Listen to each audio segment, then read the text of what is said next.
Hello everybody, it's Mardax here and today I'm gonna talk about something interesting. We are living in fantastic time and with new things you can find on the internet. If we compare Nvidia AMPERE, which is upcoming new generation of RTX cards, and of course we talk about 3000 family, and if you compare that rumors to AMD RDNA2 cards, maybe this year will be for AMD. In previous video, which is right in the corner, right, you can click it, I was talking about rumor and reports that Nvidia stopped producing RTX 2000 family some time ago to start producing new next gen cards, but also that they asked sellers to set a price for current generation a little bit higher than it is right now. More info in that video, you can pause this vid and watch previous one in YouTube, so there will be no problem. But here there's something far more interesting with new data showing up in the web. In past few days there was info that random Nvidia card in benchmark gives up higher numbers than 2080 Ti, around over 30%. We all know that RTX technology will be much more improved in new GPUs from Green Team, and today, thanks to more leaks info, we know much more. YouTuber from More Love Is Dead channel got interesting information about upcoming both RTX 3000 family and with AMD RDNA2 cards too. First, let's take a look on the Nvidia info, and we got specs around that two-sided cooler will be real thing and it's a real Founders Edition look. Some people have a problem with that, but I don't see its problem, it's kinda nice in my opinion. Nice. And also I think cooling back of chip will be more effective than classic front side vents type. So how are you gonna put water cooling setup with that type of cards? It's gonna be painful, I think, but there probably will be something for that. From rumors, at least most powerful 3000 family card can need even at 12 or more pins with power, and along with that power, rumor says that in stock setting that card can drop around 300 watts. Also you can push it and overclock it, getting better performance of course, but it will go over 400 watts.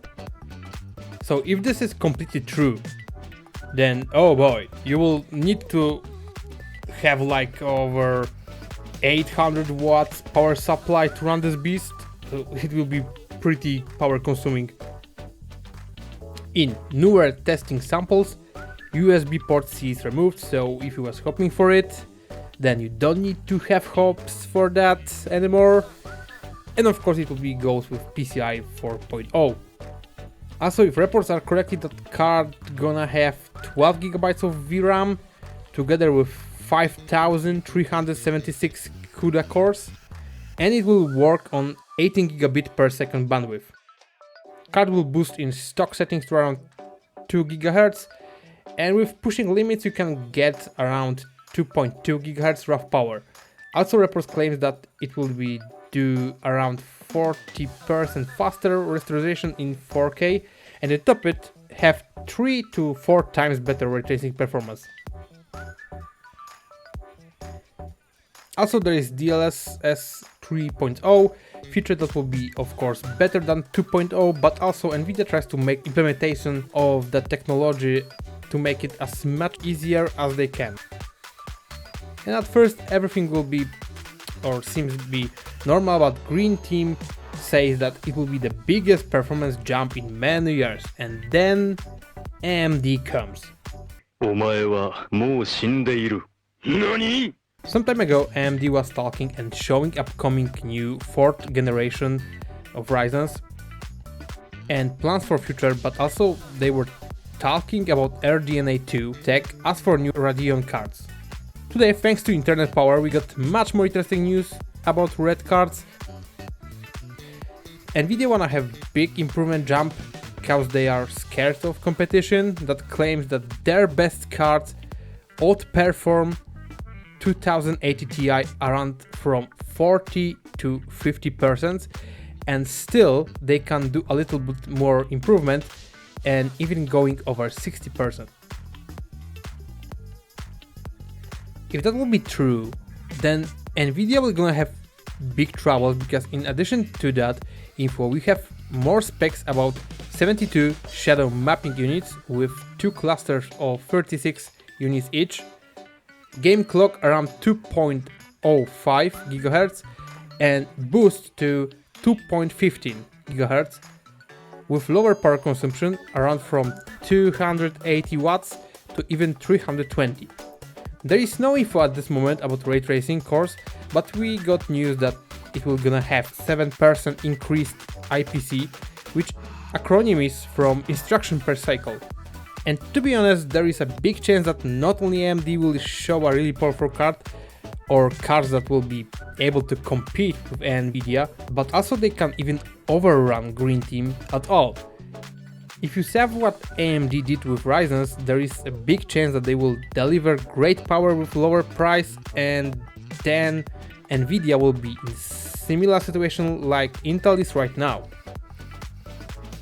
Of course, Intel still have a lot of money, but both Intel and Nvidia were a lure on PC market for years, and they had the same tactic, that they don't wanna evolve, they wanna improve, which is why every generation of new product from both companies were like just improve a tech with higher power but still nothing too much.